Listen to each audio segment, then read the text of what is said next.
Once the problem is well understood, it can be difficult to know where to begin to solve it. Identifying clear, standalone options can give drafters a sense of the range of possible legal approaches and help communication with stakeholders. Ideally, outline 3 options, one of which should be a do-nothing option, an option of strengthening existing laws rather than introducing new ones. This can be a useful reality check and a benchmark for comparison with other scenarios. It helps you answer the question, will change actually be worth the effort? The remaining options can reflect different approaches to lawmaking. For example, you might want to compare an option that relies on self-regulation versus one grounded in comprehensive regulation versus another that strives for partial, targeted regulation aimed at a very specific issue. Or you could categorize the options as national legislation versus municipal legislation versus regional or provincial legislation. Once you have these options, you can win support for them, compare their consequences, and choose one or form a hybrid.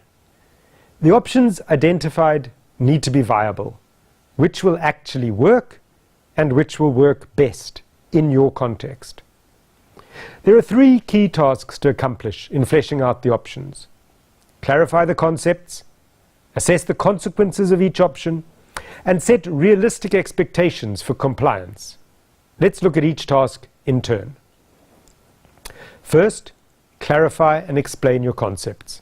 You need to explain concepts clearly, in plain language, to avoid situations where people have different understandings and different expectations, leading to future conflict. Many current urban laws in sub-Saharan Africa are old and use archaic legal language. Aim to identify, define, and modernize these terms and phrases as much as you can. Next, assess the consequences of each option.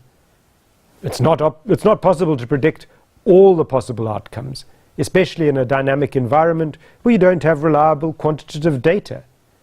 But aim at the very least to identify and understand the range of possible impacts. Who will benefit and who will pay? Whose land rights will strengthen and whose will weaken?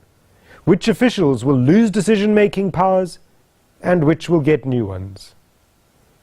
Formally, this process is called regulatory impact assessment, and many countries require it as a standalone exercise after drafting.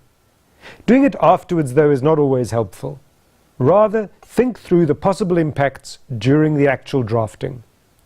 Don't forget to look at existing legislation as well to ensure consistency. Overall, aim to reduce the red tape and government formalities as much as possible. Doing this in many African countries is harder than it is in developed countries, where quantitative data is relevant, reliable, and readily available. This means you'll need to get creative.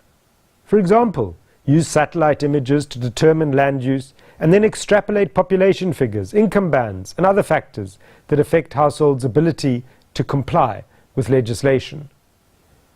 You can contribute to making more reliable data available in future by drafting laws in ways that lend themselves to efficient monitoring, with limited complexity, clear objectives, and simple, practical decision-making systems. Lastly, you must set realistic targets for compliance. A useful rule of thumb is to only include regulatory standards that 80% of a typical neighborhood can realistically meet. There'll be times, of course, when you want to aim higher, especially if human health and safety are involved. For example, land use regulations should ensure that developers always provide stormwater drainage to prevent floods. Always try, though, to ensure that the benefits of compliance outweigh the costs, in the short term as well as in the long term.